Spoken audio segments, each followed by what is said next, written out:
திண்டுக்கல் மாவட்டம் வேடசந்தூர் அருகே உள்ளது தம்மனம்பட்டி கிராமம். இந்த கிராமத்தின் அருகே உள்ள 4 வழிச்சாலையில் பெட்டி கடை வைத்திருப்பவர் சொர்ணம். இவர் கடைக்கு மோட்டார் சைக்கிளில் வந்த 2 பேர் சோப்பை எடுப்பதற்காக சொர்ணம் கீழே குனிந்த பொழுது அவரது கழுத்தில் இருந்த 3 பவுண்ட் தங்கச்சங்கிலியை பறித்துக் கொண்டு சென்றுள்ளனர். தகவல் அறிந்த வேடசந்தூர் தனிப்படை போலீசார் சம்பவ இடத்திற்கு சென்று தீவிர விசாரணை மேற்கொண்டு வருகின்றனர்.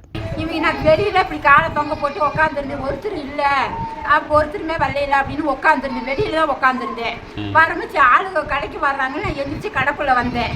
வந்து சிகரெட்டு, வாட்டர் பாட்டிலு, கப்பு கேட்டாங்க. எடுத்து கொடுத்துட்டேன். என்கிட்ட 50 ரூபா கையிலையும் கொடுத்தாங்க.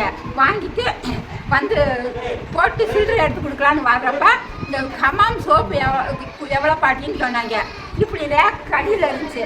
சோப்பை இப்படி குனிஞ்சு எடுத்தேன். அப்படியே குளிக்கிட்டாங்க. எத்தனை பவுன் நகை? 3 பவுன் சார்.